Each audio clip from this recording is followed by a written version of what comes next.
안녕하세요. 유쾌한 남자가 생각하는 법 유남생입니다. 집, 학교, 직장 등 사람과 만나게 되면 반드시 하게 되는 것, 바로 대화인데요. 어떤 사람은 만나는 사람마다 기분 좋은 사람들만 만나고, 어떤 사람은 만나는 사람마다 나를 넘나리 힘들게 하는 사람만 만난다면 이 두 명의 차이점은 바로 대화하는 방법의 차이가 아닐까 하는데요. 나를 좋은 사람으로 느껴지게끔 해주는 대화법, 상대방으로 하여금 호감과 호의를 이끌어낼 수 있는 대화법을 알고 싶다면 지금 이 영상을 끝까지 시청해 주시기 바랍니다.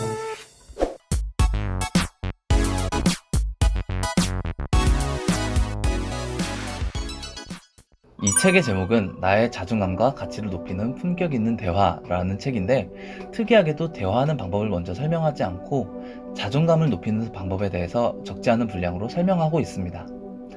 자존감을 높이는 방법에 대해서 이야기하기 위해 이 책의 저자는 소크라테스의 유명한 명언인 너 자신을 알라 라는 말을 인용하여 나 자신을 알라 라고 시작합니다.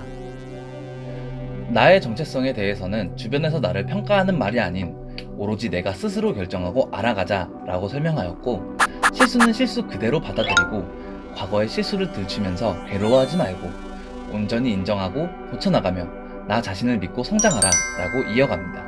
수많은 부정적인 생각으로 자신을 괴롭히지 말고 자신을 사랑하며 긍정적인 마인드를 키우는 것을 추천하였고, 특히 자신이 완벽주의자라면 자기 자신을 괴롭히게 되기 쉽기 때문에 최선을 다하되 결과를 겸허히 받아들일 수 있는 괜찮은 마인드를 가져야 한다고 강조하였습니다. 또 일에만 몰두하지 말고 자신만의 자유시간을 확보하여 자신을 사랑하고 가꾸는 시간을 가지는 것을 권유하기도 했습니다. 가장 중요한 것은 온전한 자신이 참 주인이 되어 타인이 어떤 이유가 되건 간에 나의 자존감에 상처를 내는 이들에게 맞서 자신을 지키도록 하라 라고 자존감이란 부분을 매우 몹시 강조하며 구체적으로 첫 번째 챕터를 구성하였습니다. 사실 말은 귀로 듣는 것이지만 표정과 제스처를 통해 완전히 다른 의미로도 들리기 마련이죠. 말은 아주 믿음직스럽게 하면서 손톱을 물어뜯는다거나, 말을 하면서 눈동자의 자신감을 잃었다면 귀로 들리는 말은 아무런 전달력이 없게 됩니다. 때문에 품격 있는 대화를 하기 위해 준비해야 할 것은 이러한 달인의 대화법을 암기하는 것이 아니라 높은 자존감이 준비되어야 한다는 것을 강조하는 것으로 보입니다. 그렇다면 저자가 소개해주는 품격을 낮추는 말은 어떤 것이 있을지 바로 가보도록 하겠습니다. 대화는 근본적으로 나의 이익을 위해서다.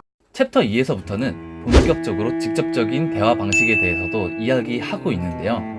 당신의 품격을 낮추는 말에서는 여러 유형의 대화 중 실수하는 부분에 대해서 날카롭게 꼬집고 있습니다. 첫 번째로 프로 막말러에 대한 경고로 시작하는데요. 흥분하여 상대방의 기분과 자존심을 짓밟아 버리는 말은 감정 과잉으로 인한 개설물에 가깝다고 저자는 신랄하게 비판하기도 합니다. 말에는 적정 온도가 있는데 자존감이 높고 품격 있는 대화를 이어나가는 사람들은 이 적정 온도를 벗어나지 않는다고 설명하고 있습니다. 하지만 안타깝게도 우리는 주변에서 흔하게 이 적정 온도를 너무나 쉽게 벗어나는 사람들을 만날 수 있는데요. 책에서 말하는 유형을 총 3가지 분류로 나누어 보았습니다. 여기서부터는 감정을 이입하게 된다면 조금 화가 날 수 있으니 주의하시기 바랍니다.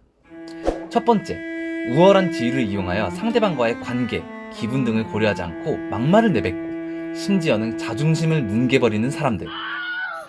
주로 회사나 학교의 선배, 가족 중 형과 누나 혹은 부모 등의 상대적 갑의 위치에 있는 사람들이 흔하게 할 수 있는 실수입니다. 일을 그따위로 할 바에는 당장 그만둬. 너 요새 이직하려고 준비하냐?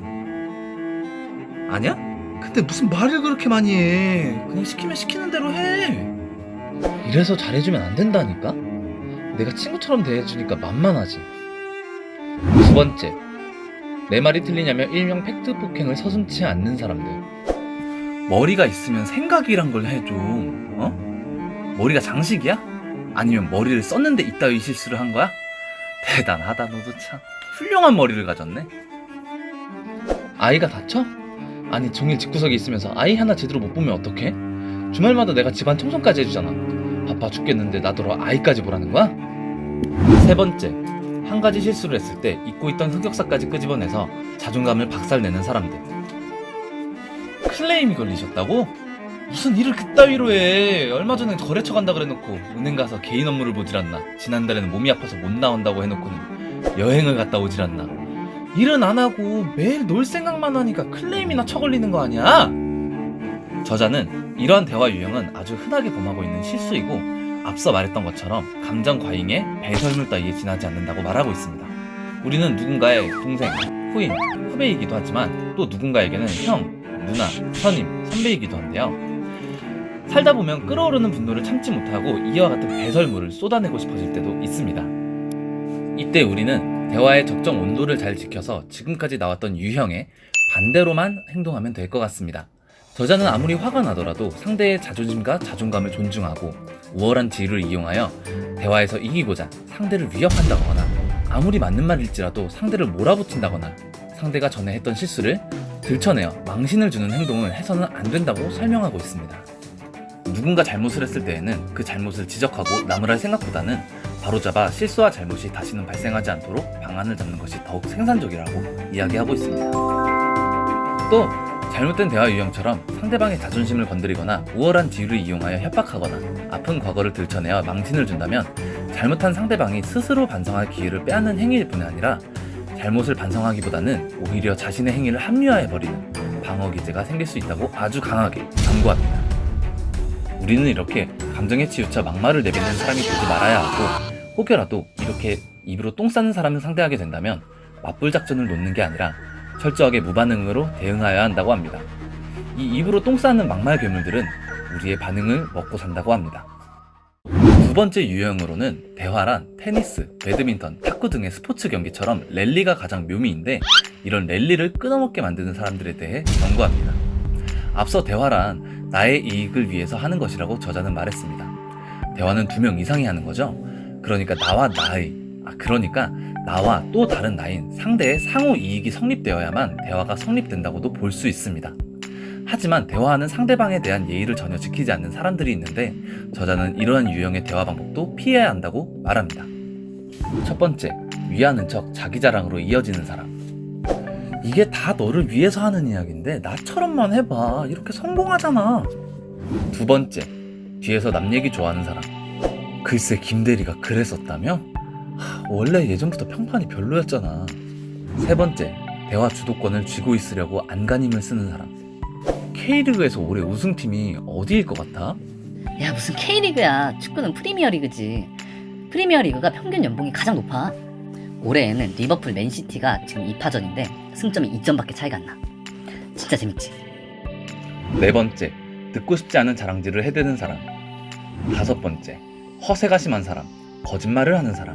여섯 번째, 자기 주장만 내세워 대화의 의지를 상실케 하는 사람. 저자가 첫 번째로 경고한 것은 위하는 척 어설픈 위로를 하려거든 아예 말을 하지 않는 것이 좋다고 하였고 어설픈 위로보다는 가벼운 스킨십이 훨씬 좋은 효과를 거둘 수 있다고 하네요. 뒤에서 남 얘기를 하려거든 차라리 좋은 방향으로 이야기하라 라고 조언하였고 이는 자신의 좋은 인상에도 큰 도움이 된다고 이야기하였습니다. 사실 남 얘기 좋아하는 사람 치고 대화하는 상대를 이기고자 잘난 척을 하거나 허세를 부린다거나 거짓말을 해서라도 상대방과의 관계에서 우위에 있고 싶은 사람들을 흔하게 볼 수 있는데요. 정말이지 재수없게 잘난 척하고 허세를 부려보고 거짓말을 해서까지 관계의 우위를 점하고 나면 득보다는 실이 많은 경우를 우리는 심심치 않게 볼 수 있습니다. 특히나 재미난 표현은 있었는데 자랑할 것이 없는 사람이 자랑질한다고 자랑을 해야 된다면 자랑할 것이 그것밖에 없기 때문에 자랑한다고 저자는 이러한 아둔한 사람이 되지 말아줄 것을 당부합니다.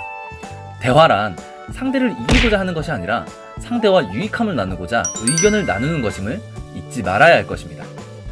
그 밖에 세 번째 유형에서는 상대의 이야기를 경청하지 않고 맥을 끊어버리는 상대를 존중하지 않는 사람을 꼽았고 뒤이어 자신의 고충만을 늘어놓아 지치게 만드는 사람과 섣부른 추측으로 카더라를 남발하여 믿음이 가지 않는 사람 자신의 이야기만을 쉴 틈 없이 쏟아내는 사람을 꼽아 품격을 낮추는 대화법이라고 날카롭게 꼬집고 있습니다.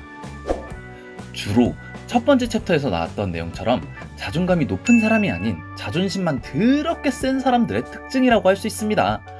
그래서 저자가 첫 번째 챕터를 아주 중요하고 세세하게 정리해준 것 같습니다. 정리하고 나니 열이 뻗치는군요. 다음 영상에서는 당신의 품격을 높이는 말, 상대방의 마음을 움직이는 말, 조직에서 가치와 능력을 인정받는 말에 대해서 정리해보도록 하겠습니다.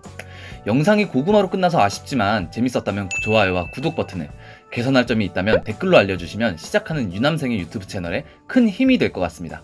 감사합니다.